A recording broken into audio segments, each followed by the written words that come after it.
Olá! Desde o início de sua história, a humanidade faz muitas perguntas. A sociedade atual também continua com as suas indagações.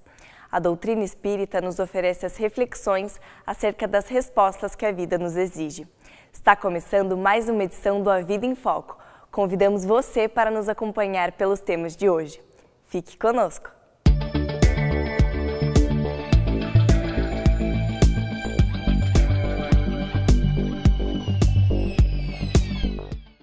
O surgimento do Espiritismo codificado se deu através de inúmeros fatos que foram determinantes para demarcar na Terra este momento todo especial. Alguns desses fatos, inclusive, pitorescos, que poucos conhecem, mas que foram de fundamental importância para o seu surgimento. Homens ilustres, renomados, membros das mais célebres academias europeias, homens de ciência, cuja influência é conhecida até os nossos dias, deram o seu contributo a fim de trazer a doutrina espírita a lume, em 18 de abril de 1857. Na entrevista de hoje, conheça um pouco destes momentos que significaram um marco na história da humanidade, bem como as razões pelas quais o Espiritismo é reconhecido no seu tríplice aspecto como ciência, filosofia e religião. Não perca a entrevista de hoje. Confira agora a crônica da semana. A felicidade não é deste mundo. Constitui uma máxima bastante conhecida e corresponde a uma realidade. Raramente no mundo se conjuga tudo o que se imagina necessário para alguém ser perfeitamente feliz. Saúde, mocidade, beleza e dinheiro entram nessa equação. Contudo, mesmo na presença desses fatores objetivos, muitas vezes a criatura padece de tormentos íntimos. E a grande maioria dos seres humanos debate-se com inúmeros problemas. Perante as naturais decepções do mundo, por vezes as criaturas se rebelam e se imaginam abandonadas por Deus. Esse modo de sentir revela uma compreensão muito limitada da vida. Até seria razoável caso tudo se esgotasse em uma única existência material. Perante a vida que segue pujante além do túmulo, os problemas diminuem de importância. Em face desse amplo contexto, dificuldades não são tragédias, mas simples desafios. Em cada homem reside um anjo em perspectiva. Ele é brindado com as experiências necessárias para atingir esse seu augusto potencial. As dores, por atrozes que sejam, sempre passam. Mesmo uma enfermidade incurável tem o seu término. Após a morte do corpo físico, o espírito segue sua jornada. Se conseguiu passar com dignidade pelo teste, surge mais forte e virtuoso. Caso tenha se permitido reclamações e revoltas, terá de refazer a lição. Convém ter isso em mente ao enfrentar as crises da vida. Deus é um Pai amoroso e bom. Ele não se rejubila em torturar suas criaturas. As dores do mundo têm finalidades transcendentes. A maioria é providenciada pelos próprios homens, com suas paixões e equívocos, mas todas constituem desafios. É preciso lutar para sair de todas as dificuldades e recuperar o bem-estar. Mas quando não há nada a ser feito, é preciso pensar na bondade divina.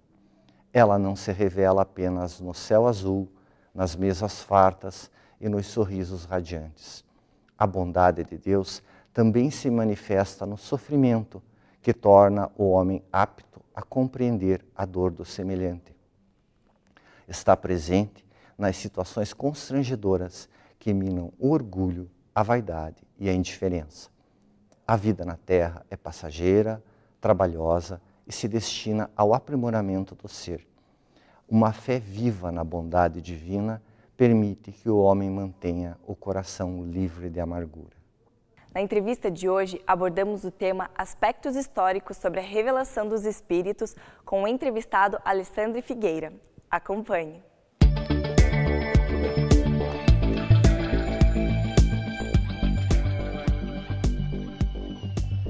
Estamos mais uma vez juntos, é um prazer imenso. Portanto, vamos conversar com Alessandro Figueira. Alessandro, a doutrina espírita tem uma história toda junto à humanidade, mas particularmente a edição do Livro dos Espíritos, a 18 de abril de 1857, reserva-nos uma história belíssima de como ele foi construído. Alessandro, é um prazer ter você aqui conosco. Você que é servidor público estadual, também vice-presidente da União Regional Espírita Metropolitana Norte. Nos fale um pouquinho dessa história que tem situações assim inusitadas, trazidas pelo codificador e por historiadores brasileiros, inclusive, que se ocuparam desse momento muito particular que é a presença do Espiritismo, o Consolador prometido por Jesus na face da Terra. Meu caro Daniel e amigos, aqueles que se interessam como eu por esses aspectos históricos, eu recomendaria a leitura de uma bela obra intitulada O Livro dos Espíritos e Sua Tradição Histórico-Lendária. Essa obra nos foi legada por um grande espiritista de Taubaté, que foi Silvino Canuto Abreu. Ele foi profundo conhecedor da vida e da obra de Allan Kardec. E nesta obra ele revela, num tempo cronológico de um dia, tudo aquilo que teria acontecido no dia 18 de abril de 1857.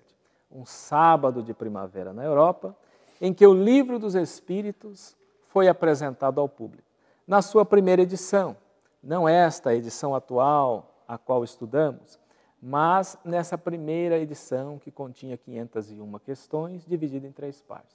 Então ali Canuto começa relatando, desde a chegada da obra na Livraria Danty, número 13, no Palais Royal em Paris, em que aquele cocheiro a porta da carruagem e traz consigo ali 1.200 volumes. 1.200 volumes da primeira edição de O Livro dos Espíritos, que ele costuma dizer, eram 1.200 sementes da verdade.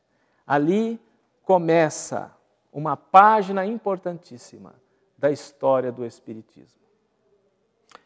Há outros que também se ocuparam, como Sir Arthur Conan Doyle, essa figura notável, escritor renomado, cavaleiro da rainha, tratando exatamente da história do Espiritismo.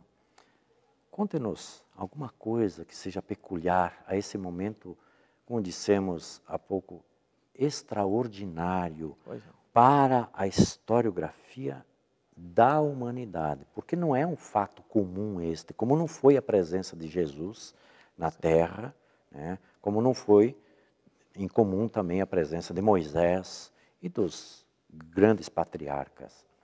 Mas a doutrina espírita, de fato, Alessandro, ela é algo inusitado, é da dimensão do próprio Cristo, já que ele, sem dúvida nenhuma, quem comandou esse processo. Conte alguma coisa interessante para nós. Há algumas questões muito interessantes, meu caro Daniel. Uma delas é esse aspecto ostensivo da presença do mundo espiritual de forma natural e espontânea. Um outro aspecto que me chama a atenção foram as médiuns ou os médiuns dos quais Allan Kardec se serviu para a elaboração, por exemplo, da primeira edição de O Livro dos Espíritos. Eram jovens, eram meninas, cuja mediunidade se manifestou e rompeu ostensivamente, e através, inicialmente ainda de recursos precários, porque há um dado curioso. Inicialmente, essas comunicações eram obtidas através das chamadas cestas de vime, ao qual era atrelada um lápis que escrevia. Depois, esse lápis foi introduzido em uma prancheta que escrevia de forma circular ao toque dos médiuns, que eram chamados sensitivos. Mas, posteriormente, os próprios espíritos foram aperfeiçoando esses meios de contato e aí começa a psicografia. E Allan Kardec, então, trava contato com um núcleo de homens grados que já se dedicavam àquela questão das comunicações com os espíritos. É-lhe franqueado uma série de perguntas 57 cadernos com apontamentos relativos a esses contatos, e a partir daí ele começa então a estruturar o que seria a primeira edição de O Livro dos Espíritos. As meninas eram Júlia e Caroline Baudin, filha do senhor Baudin, seu amigo, em cujas reuniões em sua casa participava Allan Kardec. Mas ele também teve ensejo de travar contato com uma outra extraordinária jovem médium, que foi Hermance Dufour. Hermance Dufour havia recebido psicograficamente uma bela obra intitulada A História de Jeanne d'Arc, ditada por ela mesma. Essa jovem também teve um papel fundamental no processo de elaboração de O Livro dos Espíritos, porque Kardec se valia das meninas Baudin, fazendo questões, mas também se valia da mediunidade de outra menina, Ruth Céline Jaffé, para estabelecer o chamado confronto dos conteúdos obtidos e elaborar o processo chamado controle universal do ensino. Quero voltar depois sobre essa questão das médiuns, mas vou te fazer uma pergunta para você responder depois do nosso intervalo. Allan Kardec era espírita? Aguarde um instante só, já retornamos. A Vida em Foco vai para uma breve pausa e logo retornamos com a entrevista. Aguarde!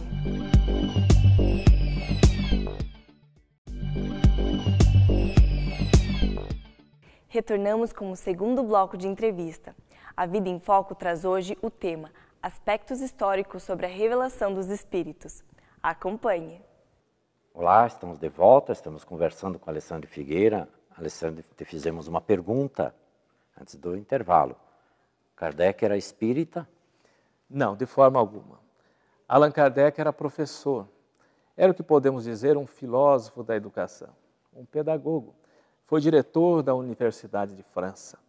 Allan Kardec travou contato com toda essa fenomenologia que culminou com o surgimento do Espiritismo já por volta de 1854. Inicialmente ele relutou um pouco em adentrar a esse universo, mas depois foi observando os fatos e foi gradativamente se convencendo de que por trás daquelas manifestações inicialmente, manifestações físicas que eram obtidas através das mesas girantes, de comunicações de forma precária com o mundo espiritual, por trás daquilo tudo havia profundos conteúdos reveladores acerca da nossa própria natureza de espíritos imortais. Outro dado importante, meu caro Daniel, é com relação às médiuns que serviram-se de instrumentos para esse processo. Nisso que eu quero me deter, Alessandro, me permita te interromper e fazer uma indagação. Nós sabemos que Allan Kardec é um espírito de escola, né? Uma atribuição dessa magnitude de responsabilidade espiritual não seria entregue a um doidivanas, a alguém irresponsável. Portanto, ele reunia, né, como espírito notável as condições para realizar o trabalho. Mas ele também se serviu, e é nisso que eu quero indagar a você. Médios, jovenzinhas, que idade tinham? Extremamente jovens.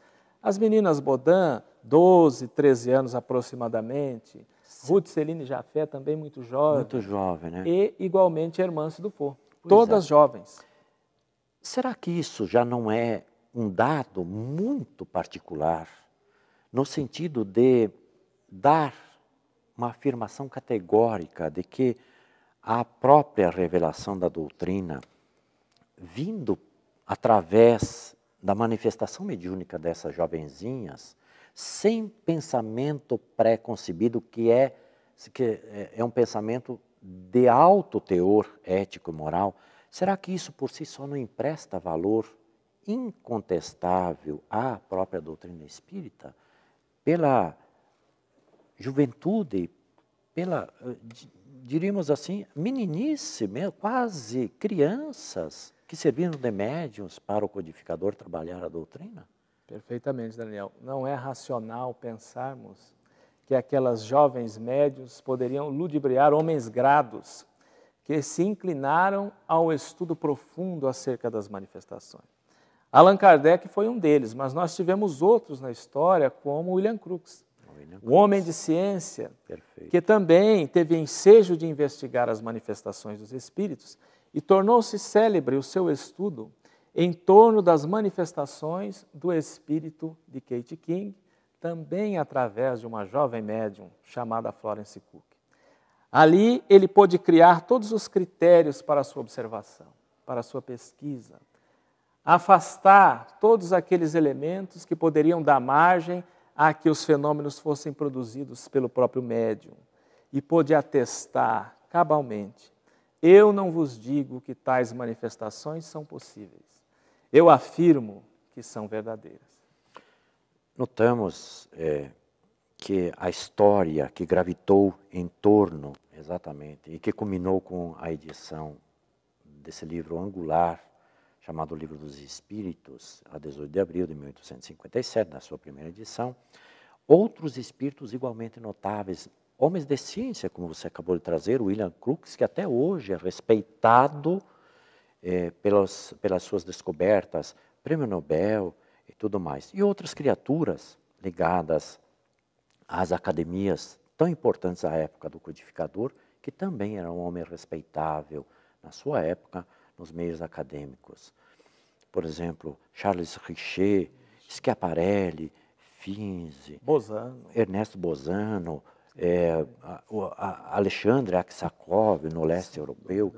O que dizer acerca do trabalho gigantesco do mundo espiritual, no sentido de coordenar toda essa tarefa, que efetivamente é o grande legado do mundo espiritual para a humanidade, o Espiritismo, a doutrina espírita, Alessandro? Perfeito. O Espiritismo, conforme escreveu Allan Kardec, no item 13 do primeiro capítulo de A Gênese, o caráter da revelação espírita, possui por sua natureza um duplo caráter. Ele participa ao mesmo tempo da revelação divina, pois que ela é de iniciativa dos espíritos. Mas ele participa igualmente da revelação científica. É o aspecto humano. Esse é um dado importante porque isto revela um avanço extraordinário em matéria de concepção acerca desses processos da nossa relação com o mundo espiritual. No passado, nós nos valíamos muito das chamadas revelações obtidas pelos profetas. Elas eram personificadas. Com o advento do Espiritismo, essas revelações tornaram-se coletivas, mostrando, por um lado, essa organização e essa orquestração do mundo espiritual, produzindo fenômenos, oferecendo-nos a voz dos imortais, mas não dispensando o trabalho do homem. Desses homens que já começam a se libertar das concepções tradicionais de religião e da própria ciência, para construir esse edifício extraordinário que é o edifício doutrinário do Espiritismo, que é sim uma religião, mas que é também uma ciência, uma filosofia.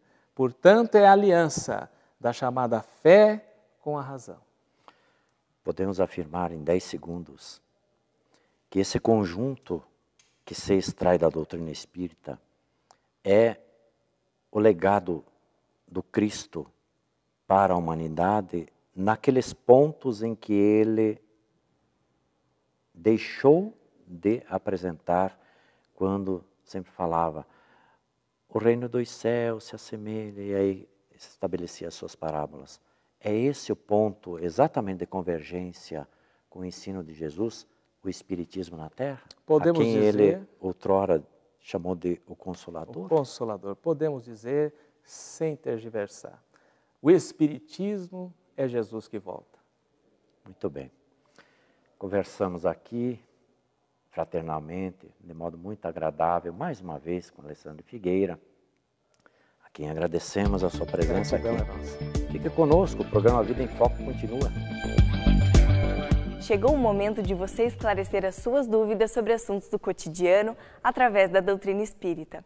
Fique agora com o quadro O Espiritismo Esclarece. Confira agora o quadro O Espiritismo Esclarece, com a participação especial de Cosme Massi.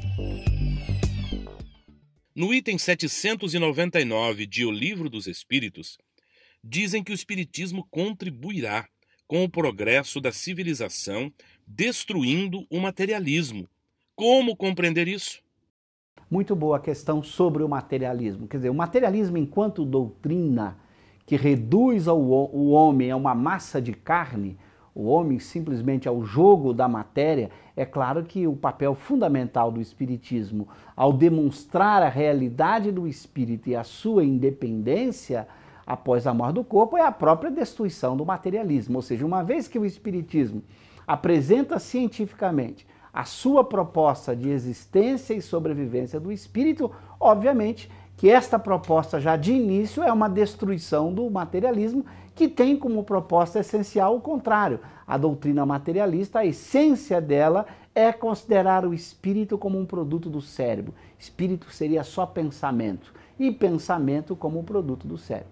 Enquanto que no espiritismo, o espírito é independente do cérebro. Ele é a causa do pensamento, mas ele não tem nenhuma dependência do corpo material. Então, as teses fundamentais de ambas as doutrinas são teses opostas.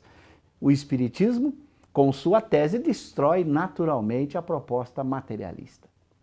Alberto Almeida nos traz momentos de reflexão com o quadro Espiritualidade em Gotas. Fique conosco. Onde fica o purgatório? A questão 1013 de O Livro dos Espíritos propõe como se pode entender o purgatório.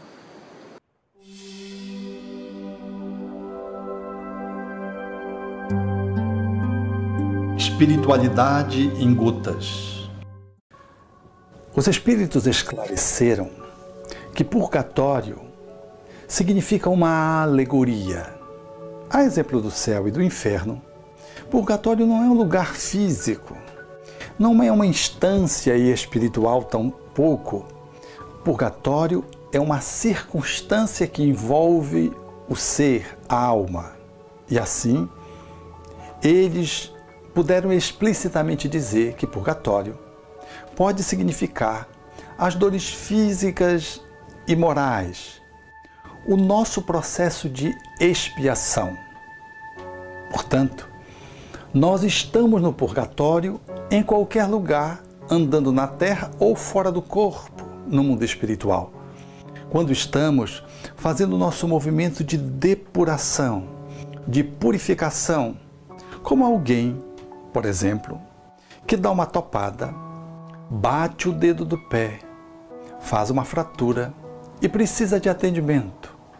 Todo o caminhar do tratamento que envolve cuidados, remédios, que envolve imobilização, tempo de espera, fisioterapia, esse processo todo é o purgatório, que faz com que o indivíduo possa, depois, voltar a andar normalmente com o aprendizado de ter mais atenção para não tropeçar novamente.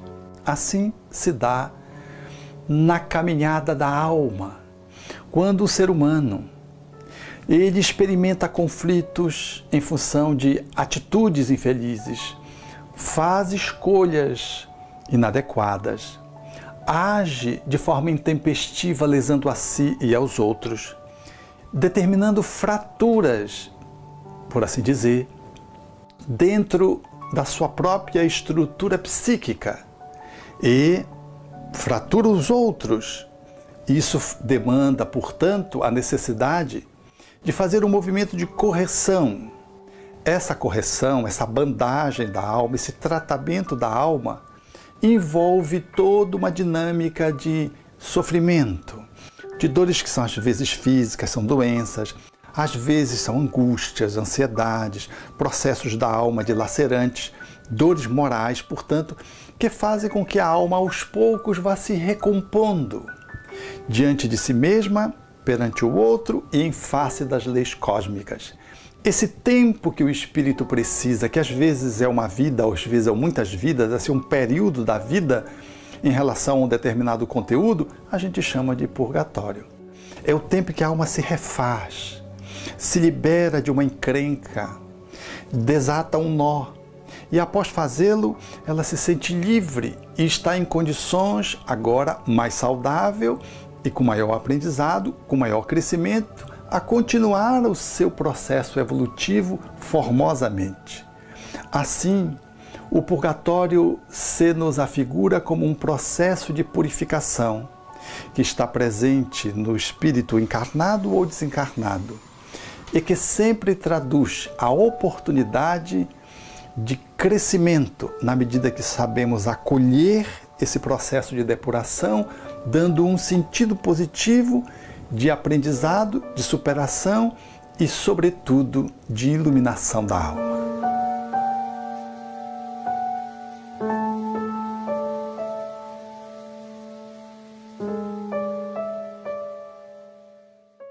A Vida em Foco volta na semana que vem com mais novidades.